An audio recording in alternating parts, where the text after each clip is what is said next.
ഒരുപാട് ആളുകൾക്ക് റമളാനിന്റെ ആദ്യ ദിവസങ്ങളിൽ, ഒരു വേള ആദ്യ 10 വരെയൊക്കെ അവർക്ക് വലിയ ആവേശമുണ്ടാകും. പിന്നീടതാ അവർക്ക് അങ്ങോട്ട് ദുർബലത സംഭവിക്കുകയാണ്, അവരുടെ ആവേശം ചോർന്നു പോകുകയാണ്. ഇത് വലിയ അബദ്ധമാണ്. നമ്മൾ മനസ്സിലാക്കുക, പലരും ആദ്യമൊക്കെ ഖുർആൻ പാരായണം ചെയ്യുന്നത് കാണും, ആരംഭിച്ചിട്ടുണ്ടാകും, അതുപോലെ തറാവീഹിനെ വരെ കാണാൻ സാധിക്കും. പക്ഷേ പിന്നീട് അങ്ങോട്ട് ഈ ആളുകളെ അങ്ങാടികളിലാണ് നമ്മൾ കാണുന്നത്. ഖുർആൻ പാരായണം എത്രയാണെന്ന് നോക്കിയാൽ എവിടെയാണോ ഒന്ന് തുടങ്ങിയത് അവിടെ തന്നെ നിർത്തിയതൊക്കെ നമുക്ക് കാണാൻ സാധിക്കും. സഹോദരങ്ങളെ, കഴിഞ്ഞുപോയ റമളാനിലൊക്കെ ഇങ്ങനെയാണ് അവസ്ഥയെങ്കിൽ ഒരിക്കലും നമുക്ക് ഇനി അങ്ങനെ ഉണ്ടാകാൻ പാടില്ല എന്നുള്ള ദൃഢനിശ്ചയം നമുക്ക് വേണം. അതാണ് അതിനുള്ള പരിഹാരം. ഓരോ ദിവസവും ഞാൻ ഇത്ര ഖുർആൻ പാരായണം ചെയ്യും, 1 ജുസ് എന്നോ 2 ജുസ് എന്നോ 3 ജുസ് എന്നോ ഒക്കെ സഹോദരങ്ങൾ ഓരോരുത്തരുടെയും സമയമനുസരിച്ച് അവർ തീരുമാനമെടുക്കുക.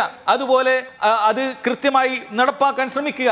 ഞാൻ സമയം കിട്ടുമ്പോൾ കുറച്ചോതാം എന്നുള്ള നിലപാട് പലപ്പോഴും ആദ്യമൊക്കെ നമ്മൾ ഓതുകയും ആദ്യമൊക്കെ ഖുർആൻ പാരായണം ചെയ്യുകയും പിന്നീട് അത് പാഴാക്കുന്ന, അവസാനം ഒരു ഖത്മ പോലും പൂർത്തിയാകാതെ റമളാൻ കടന്നു പോകുന്ന അവസ്ഥ ആളുകൾക്കുണ്ടാകും. അതുകൊണ്ട് സഹോദരങ്ങളെ, നമ്മുടെ മുൻഗാമികളുടെ ചരിത്രം നോക്കിയാൽ റമളാനിൽ ഒരുപാട് ഖത്മുകൾ പൂർത്തിയാക്കുന്ന, ഒരുപാട് തവണ ഖുർആൻ പൂർണ്ണമായും പൂർത്തിയാക്കുന്നതായി നമുക്ക് കാണാൻ സാധിക്കും. അതുകൊണ്ട് ഒരുപാട് ഖിറാഅത്തുകൾ നടക്കേണ്ട, ധാരാളക്കണക്കിന് പാരായണം ചെയ്യേണ്ട മാസമാണിത്. നമ്മുടെ മറ്റ് കാര്യങ്ങളോ കച്ചവടങ്ങളോ അതുപോലെയുള്ള മറ്റു വ്യവഹാരങ്ങളോ ഒരിക്കലും തന്നെ സഹോദരങ്ങളെ ഖുർആൻ പാരായണത്തിനൊരു തടസ്സമാകരുത്. മറിച്ച് ഓരോ ദിവസവും ഉറങ്ങുന്നതിന് മുമ്പ് ഞാൻ ഇത്ര ഓതി തീർക്കുമെന്നുള്ള ദൃഢനിശ്ചയമുണ്ടെങ്കിൽ തീർച്ചയായും ഇൻഷാ അല്ലാഹുവിന്റെ സഹായത്താൽ അവൻ നന്നായി ഖുർആൻ പാരായണം ചെയ്യാൻ സാധിക്കുന്നതാണ്. അതുപോലെ അവൻ തറാവീഹിന്റെ കാര്യം ഒന്ന് ചിന്തിക്കുക.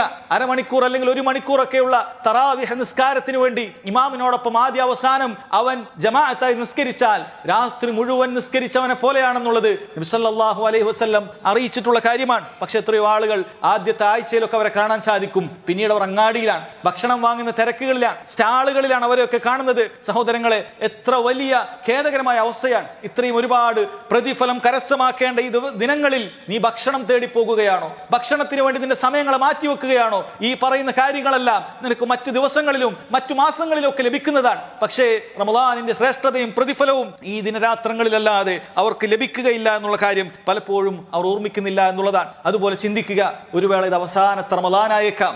ഇനിയൊരു റമളാനിൽ ഞാൻ ഉണ്ടായിക്കൊള്ളണം എന്നുള്ളത് ഒരിക്കലും സഹോദരങ്ങളെ ഇല്ല. നമ്മളൊന്ന് ചിന്തിച്ചു നോക്കൂ, കഴിഞ്ഞുപോയ റമളാനിൽ നമ്മോടൊപ്പം ഉണ്ടായിരുന്ന എത്ര ആളുകളാണ് അവർ ഈ റമളാനിൽ ഇല്ല. ഇനിയും ആളുകൾ മരിക്കും. അല്ലാഹു സുബ്ഹാനഹു വ തആല ഉദ്ദേശിച്ച ആളുകൾ റമളാനിന് മുമ്പായിട്ട് മരിക്കുന്നത് തന്നെയാണ്. അതുപോലെ നമുക്ക് ഇനിയൊരു റമളാൻ കിട്ടുമോ ഇല്ലേ എന്നുള്ളത് നമുക്കറിയില്ല.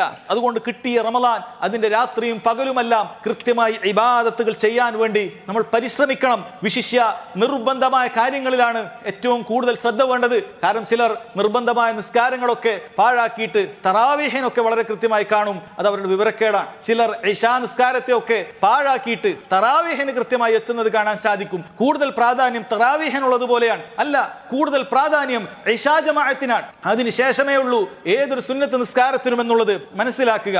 അതുകൊണ്ട് റവാത്തിബ് സുന്നത്തുകളും ദുഹാ നിസ്കാരങ്ങളും അതുപോലെ തന്നെ രാത്രിയുള്ള തറാവീഹ് നിസ്കാരങ്ങളും മറ്റുമൊക്കെ സഹോദരങ്ങളെ പരമാവധി പ്രവർത്തിച്ചുകൊണ്ട് റമളാൻ മാസത്തിന്റെ അവസാനം വരേക്കും ആവേശം ചോരാതെ മുന്നോട്ട് പോകാൻ നമ്മൾ ശ്രദ്ധിക്കണം.